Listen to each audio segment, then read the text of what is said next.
দর্শক, আজও সকাল থেকে মতিঝিলের ইসলামী ব্যাংকের সামনে আন্দোলন করছে সচেতন গ্রাহক ফোরাম। এই বিষয়ে বিস্তারিত জানাতে এই মুহূর্তে যুক্ত হচ্ছেন আমাদের সহকর্মী ইমতিয়াজ আহমেদ। তিনি আছেন মতিঝিলে। ইমতিয়াজ, এখন কি পরিস্থিতি দেখছেন এবং আন্দোলনকারীরা নতুন কোনো কর্মসূচি ঘোষণা করেছে কিনা?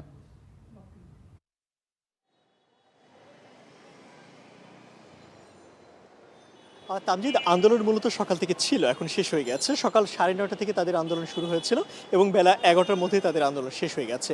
নতুন কর্মসূচি বলতে তারা আসলে নতুন কোনো কর্মসূচি দেয়নি। তারা প্রতিদিনই আসলে ইসলামী ব্যাংকের যে প্রধান কার্যালয় রয়েছে সেই কার্যালয়ের সামনে আসছেন এবং অবস্থান কর্মসূচি পালন করছেন।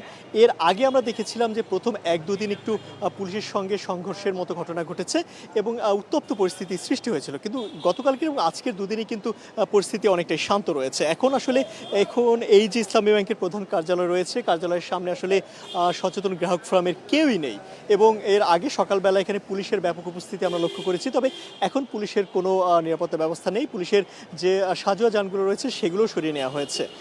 এর আগে আমরা গ্রাহক ফোরামের যারা রয়েছে তাদের সঙ্গে আমরা কথা বলেছিলাম। তাদের আসলে মূলত বিগত যে দাবিগুলো রয়েছে সেই দাবিগুলো তারা এখন রেখেছেন, অর্থাৎ চেয়ারম্যানের পদত্যাগ সহ এই ব্যাংকটিকে সঠিক পরিচালনার একটি দাবি কিন্তু তারা করছেন।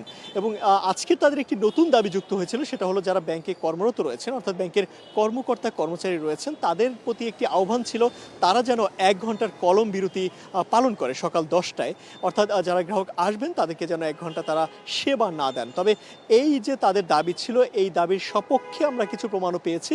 বেশ কিছু শাখাতে কিন্তু অনেক কর্মকর্তা কর্মচারীরা সকাল থেকে কোনো সেবা দেননি, যদিও ব্যাংকের প্রধান কার্যালয়ের যে কর্তৃপক্ষ রয়েছে, অর্থাৎ ব্যাংকটির যে ভারপ্রাপ্ত ব্যবস্থাপনা পরিচালক রয়েছেন, তিনি আমাদেরকে জানিয়েছেন ব্যাংকের পক্ষ থেকে কোনো ধরনের কর্মবিরতির তারা করছেন না এবং যদি ব্যাংকের কোনো কর্মকর্তা কর্মচারী গ্রাহকদের সেবা না দেন সে ব্যাপারেও কিন্তু তারা পদক্ষেপ নেবেন। অর্থাৎ ব্যাংকের পক্ষ থেকে কর্মবিরতির কিন্তু কোনো কথা বলা হচ্ছে না, অর্থাৎ ব্যাংকের কর্তৃপক্ষের পক্ষ থেকে কিন্তু কর্মবিরতির কোনো কথা বলা হচ্ছে না, যদিও বিভিন্ন কর্মকর্তা কর্মচারী তাদের নিজ নিজ জায়গা থেকে কিছু কিছু জায়গাতে কর্মবিরতি পালন করেছেন। তামজিদ, প্রধান কার্যালয় থেকে কি পদক্ষেপ নেওয়া হয় সেই বিষয়ে আমরা পরবর্তীতে আপনার কাছ থেকে জানবো।